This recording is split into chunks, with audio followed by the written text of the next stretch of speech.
Hi, my name is Hannah Virgin. I have been planning on being a teacher for the last 6 years. I did my undergrad at UC Irvine in educational sciences, and then I moved on to Concordia University, where I attempted to get a master's in education and my credential, but their master's is not accredited. So I then moved to National University, and it has been a very fast and fun adventure, and now I'm here in my final course for grad school. That's great.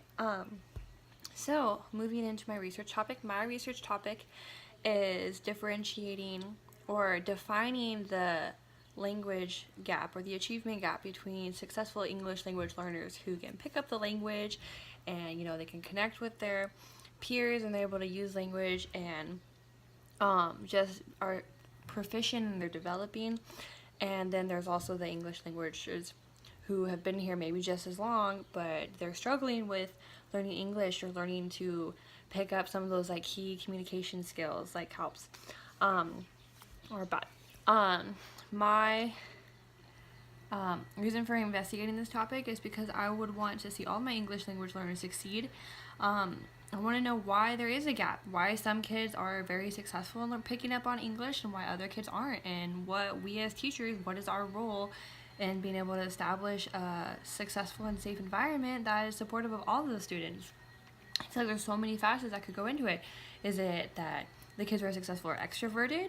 Is it that they're not afraid of mistakes? Is it that they have a better support team? Is it that they're just more in tune to the curriculum? Is it that they're more academically inclined where the other one is maybe they're more art or sport inclined? Like, I feel like there's a lot of facets that go into why some kids can be so successful in learning English and how other ones are just struggling and they sit back in the classroom and they're quiet and you don't really see them interacting at all. And I feel like this is just something that tugs on my heart because you want all your students to be successful and you want all of them to be included in the classroom discussion and developing accordingly for not only their own benefit but also so that they can share within the room.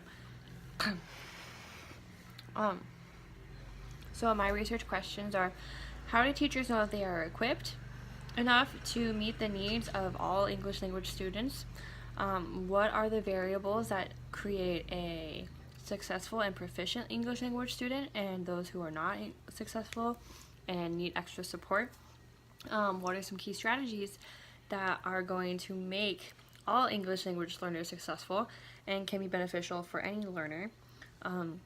What are some concerns that we have within the students' environment that we need to accommodate or change in order to better their learning experience and also their proficiency in English?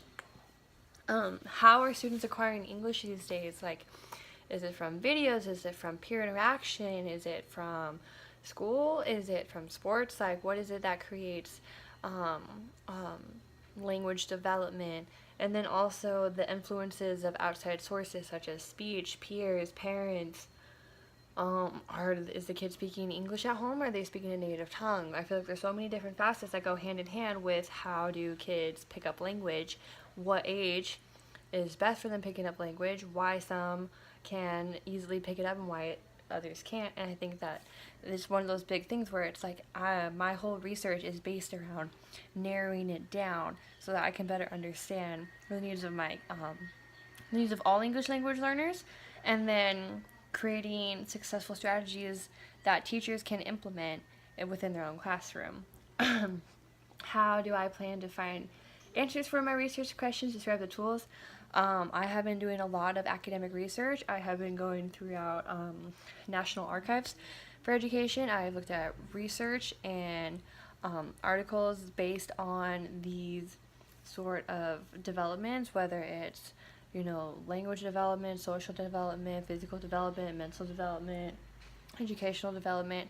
And I'm going to also be using interviews and surveys within teachers that I personally know in order to have a more honed in, like, direct line of contact with teachers and how they feel like they can better enrich the English language learners, and then also have the wider view of America as a whole and how what they are doing, what America is doing as a whole to better their academic program for English language learners. What were your resources? Um, what include your experience with your critical friend, and what was your experience accessing NU Library? NU Library was great. I found a lot of resources from educational websites to organizations, even government websites. I looked into a lot of statistics into what school systems um, had a positive English language learner proficiency and those who did not, and I was comparing a lot of those and what kind of areas it was it rural, was it suburbia, was it um, big cities, was it more intimate settings, also like what kind of school setting was it? Was it dual program, was it a dual immersion, was it one language, and also like age development, when did our English language learners come into America, and when did they start learning English as their second language? Ooh. um, for my critical friends, I actually had two, because that's just how our cohort was this time. We communicated a lot at the beginning, and I think we all kind of waned off as we became more individualized in our plans, but we do still connect for progress reports and expectations and standards, so that's pretty cool.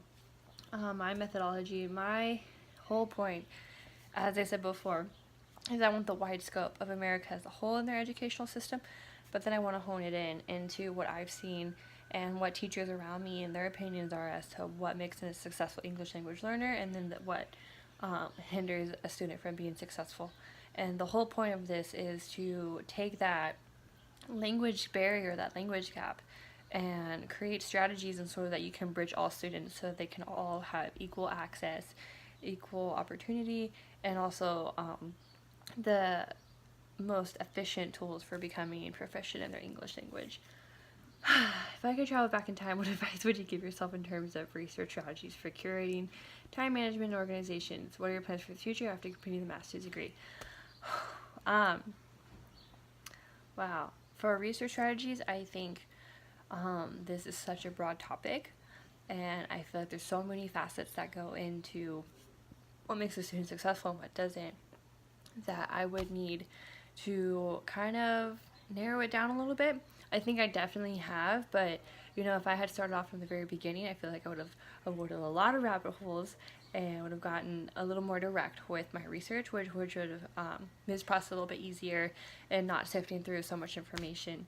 But my plans for the future, I actually am not sure if I want to finish, if I want to go into a classroom just yet.